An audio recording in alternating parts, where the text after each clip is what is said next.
ओम नमः शिवाय। तो आज हम चर्चा करने वाले हैं धर्म, मंदिर और ध्यान के ऊपर। धर्म क्या है, मंदिर क्या है और ध्यान क्या है, छोटी छोटी सी बात करेंगे जल्दी से जल्दी।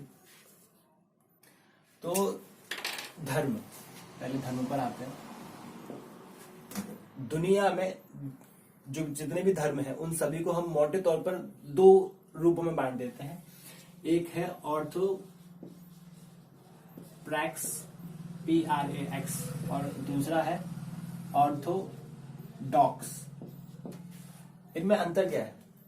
ऑर्थोडॉक्स में होता है विश्वास के आधार पर, बिलीफ सिस्टम या फेथ सिस्टम होता है। इसमें फेथ किसी एक यूनिवर्सलिटी पर या किसी एक पैगंबर पर या किसी एक मैसेंजर पर या किसी एक ईश्वर पर, निराकार निर्मम जो भी ये बोलते हैं, तो उन पर एक विश्वास करके पूरा का पूरा रूल्स रेगुलेशंस होते हैं कि आपको ऐसे ऐसे होना चाहिए, ऐसे ऐसे रहना चाहिए।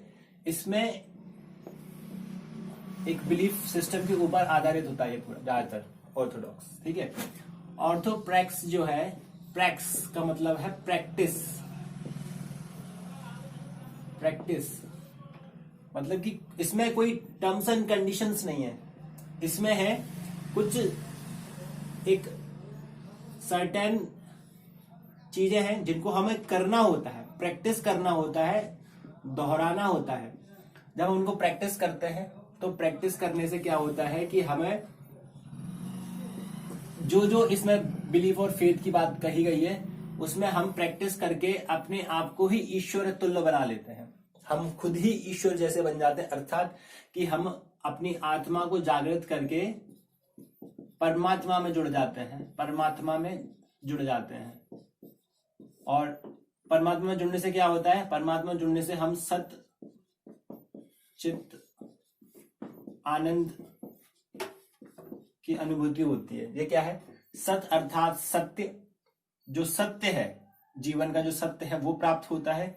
हमारा चित्त आनंदमय हो जाता है, हमारा जीवन पूरा आनंदमय हो जाता है। और ये सिर्फ एक बिलीफ और फेथ सिस्टम नहीं है। इसमें क्या है? ऑर्थोप्रैक्स मतलब कि कुछ सर्टेन चीजें हैं जो करनी होती हैं, रीति रिवाज होती है, रिचुअल्स होती हैं जिनको हमें करना होता है, तब जाके हम इस लेवल तक पहुंच पाते हैं। अपनी चेतना को, अपनी कंसिस्टेंस को इस लेवल तक लेके जाते हैं। तो ऑर्थोप्रैक्स। और ऑर्थोडॉक्स में क्या है? ऑर्थोडॉक्स में बिलीफ और फेथ सिस्टम है, इसमें रिचुअल्स बहुत कम है। बस किसी एक एंटिटी या किसी एक यूनिवर्सलिटी पावर के ऊपर बिलीफ रखकर आपको सिर्फ मान लेना होता है और करना, और आपको बस उन चीजों पे आधारित होके जीवन को जीना है कि ऐसा होता है। जैसे कि अमेंडमेंट जो होती है, जो क्रिश्चियन में है, बाइबल और इस्लामिक धर्म में है कुरान। इसमें रिचुअल्स जो है, जो साधना जो है, प्रैक्टिस मतलब जो साधना जो है वो बहुत ही मिनिमलिस्टिक है, बहुत ही न्यूनतम है, बहुत ही मिनिमाइजिंग है। मिनिमम साधना बहुत कम है, फेथ और बिलीफ सिस्टम बहुत ज्यादा है। ठीक है। और यहां पर हम ऑर्थोप्रैक्स में साधना होती है, साधना से हमें इस लेवल तक पहुंचना होता है। अब ये क्या है? और ऑर्थोप्रैक्स में कौन कौन से धर्म आते हैं?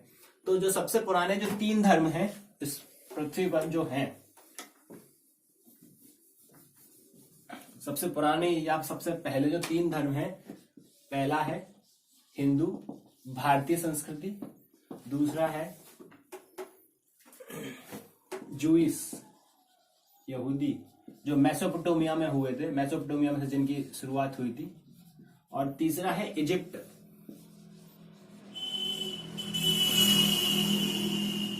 ये शुरुआत में ये तो है ही ऑर्थोप्रैक्स के अंदर आता है, क्योंकि इसमें कई सारी रिचुअल्स पूरी की पूरी साधना के ऊपर बेस्ड है, हिंदू और भारतीय धर्म, है ना। जूइश जो है, मेसोपोटामिया जो पहला वाला जो यहूदी धर्म जो है वो भी इसी के अंतर्गत आता है, उसमें भी साधना है। और इजिप्ट में जो धर्म चलता है वो भी सन गॉड की उपासना करते थे और उसमें भी प्रैक्टिस ही है। तो जो शुरुआत के जो 3 धर्म है वो प्रैक्टिस के ऊपर आधारित है। इसमें आपको साधना करनी है और आप फिर परमात्मा तक पहुंच सकते हो। परमात्मा की क्या क्वालिटीज हैं? सत चित्त आनंद, मतलब कि हम इस लेवल तक पहुंच जाएं जीवन में। प्रैक्टिस से, अनुभव में, एक्सपीरियंस में, लाइफ ऑफ एक्सपीरियंस हमारा सच्चित आनंद हो जाए, अर्थात परमात्मा परमेश्वर में मिल गए हम, ये प्रैक्टिस से है। ठीक है, इसके बाद क्या हुआ, इजिप्ट तो अब हट ही गया है। हिंदू संस्कृति में भी कई गुणा भाग हो गए हैं, उसके बाद कई पंथ और सामाजिक समुदाय खुल गए हैं, आ गए हैं, अलग अलग तरीके की साधनाओं पर आधारित हो गई। जूइस, ये जो अब्राहमिक रिलीजन है, अब्राहमिक, तो यहां से आगे क्या हुआ कि यहां से आगे इसमें से क्रिश्चियनिटी निकल गई, ईसाई धर्म निकल गया, और इसके भी नीचे मुस्लिम या इस्लामिक धर्म, तो ये आ गए। तो हुआ क्या है कि सिचुएशन, परिस्थिति के अनुसार जो भी कुछ रहा होगा, तो जूइश धर्म में से, अब्राहमिक रिलीजन में से क्रिश्चियन कुछ अमेंडमेंट्स या कुछ टर्म्स एंड कंडीशंस के साथ अलग होकर ईसाई एक अलग हो गए, और उसके बाद ये अलग अलग रीजन में भी हुआ है कि, है ना, इजराइल से ये क्रिश्चियन सभ्यता शुरू हो गई, जीसस ने अपना कुछ समझा होगा यहाँ से, और फिर कुछ चीजों को लेके उन्होंने फेथ सिस्टम बनाया, बिलीफ सिस्टम बनाया, और उसके ऊपर आधारित ईसाई धर्म खड़ा कर दिया। और इसके बाद इसी में से ही आगे और थोड़े से समय के बाद मुस्लिम में जो इनके पैगंबर हैं वो आए, और उन्होंने अपनी कुछ साधना करके कुछ ज्ञान को पाया, और उस ज्ञान के आधार पर एक नया नियम कानून से धर्म स्थापित कर दिया, या एक पंथ स्थापित कर दिया, जो बाद में जाके इस्लामिक धर्म के नाम से हो गया। तो इनमें फेथ सिस्टम है, इसमें रिचुअल्स बहुत कम है, जो ऑर्थोप्रॉक्स की जो मैं बात कर रहा था, ऑर्थोप्रैक्स की, तो उसमें प्रैक्टिसेस बहुत कम है, जिसमें साधना, गहनता, ध्यान, ये सारी चीजें है ही नहीं, बात ही नहीं है, बहुत न्यूनतम है अगर है भी तो। और इन धर्मों में ये ऑर्थोडॉक्स में आते हैं, ये दोनों, और भी होंगे, ये दोनों ऑर्थोडॉक्स में आते हैं। और ऑर्थोप्रैक्स में हिंदू, बौद्ध धर्म, जो गौतम बुद्ध जिन्होंने स्टार्ट किया था, बौद्ध धर्म, ये भी ऑर्थोप्रैक्स में आता है, क्योंकि इसमें भी साधना है, गहनतम साधना है समाधि तक पहुंचने के लिए। समाधि अर्थात समाधि, सम और धी, मतलब सम माने इक्वल और धी मीन्स बुद्धि। तो जब आपका इंटेलेक्चुअल, आपकी इंटेलेक्ट, आपकी बुद्धि सम हो जाती है, इक्विवेलेंट हो जाती है, मतलब कि अब आपके लिए कोई भी अच्छा बुरा नहीं है, सही गलत नहीं है, छोटा बड़ा नहीं है, पूरी पृथ्वी प्रकृति सब एक ही है, तो वही समाधि कहलाती है। और समाधि की स्टेट में पहुंचते ही हम सच्चित आनंद स्टेट में पहुंच जाते हैं, जहां पर हमें सत्य, जीवन का सत्य मिल जाता है अनुभव में, और हमारा चित्त आनंद, परमानंद से भर जाता है, क्योंकि उस वक्त फिर कोई भटकन नहीं होती, कोई कंफ्यूजन नहीं होता, कोई डर नहीं होता, कोई शंका नहीं होती, कोई भी दौड़ाव नहीं होता है, अद्वैत हो जाते हैं। तो इसी को हम अद्वैत भी बोलते हैं। अद्वैत मीन्स अब कोई दो नहीं है, सिर्फ एक ही, सब कुछ एक है। तो ये ही एक निराकार ही सच्चित आनंद परमात्मा है, और ये पहुंचने का तरीका है। तो ये धर्म का थोड़ा सा हो गया, और समझते हैं मंदिर।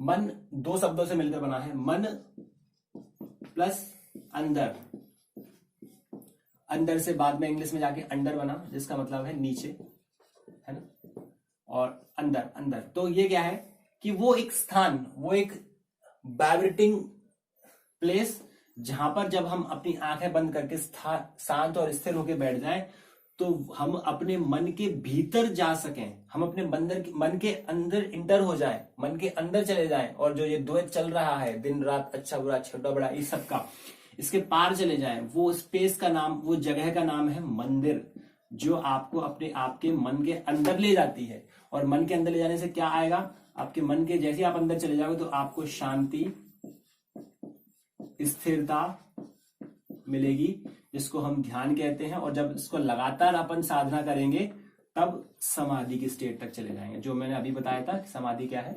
तो मंदिर क्या हो गया, मन के अंदर ले जाने वाली जगह को हम मंदिर कहते हैं, और ये सब होगा उससे। और एक बात और कि धर्म की जरूरत क्या है हमें, है ना। बहुत से लोग सोचते हैं कि क्यों धर्म चाहिए, क्यों, बस जिंदगी जियो, जीते रहो। तो धर्म की जरूरत इसीलिए है, धर्म की जरूरत इसीलिए है क्योंकि मनुष्य ही इकलौता ऐसा प्राणी है जिसे हर चीज सीखनी पड़ती है, he has to learn everything, each and everything. In fact उसको खड़ा होना, चलना और बात करना, अपने हाथों को कैसे हिलाना है, आंखों से क्या देखना है, मुंह से क्या बोलना है, उसको हर एक चीज, ईच एंड एवरीथिंग उसको सीखनी पड़ती है। अगर वो ना सीखे तो क्या होगा, तो ये होगा, सपोज आप किसी बच्चे को पैदा जब हो जाए तो उसको जंगल में छोड़ दीजिए, जंगल में छोड़ दो तो क्या होगा उससे, और उसको कोई भी इंसानी मनुष्य सभ्यता से ना वंचित रख दिया जाए तो क्या होगा, जो भी जानवरों को वो देखेगा वहां पर जिनके आसपास रहेगा वो उनको अडॉप्ट कर लेगा और उनसे सीख जाएगा कि मैं उनकी तरह बोलेगा, उनकी तरह चलेगा, उनकी तरह करेगा, हर चीज उसकी पूरी जीवनचर्या हर एक चीज वैसी ही होगी।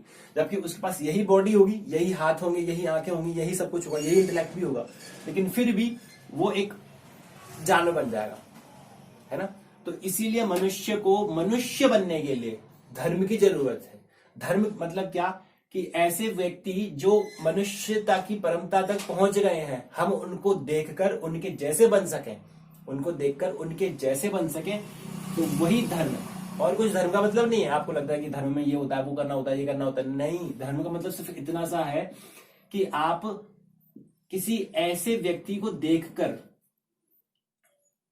सीखें जो पहले से ही मनुष्य होने की बिल्कुल परमता तक पहुंच गए हैं, जो जिनको हम ईश्वर कहते हैं, भगवान कहते हैं, है ना, परमात्मा कहते हैं, राम, कृष्ण और शिव जी, विष्णु भगवान।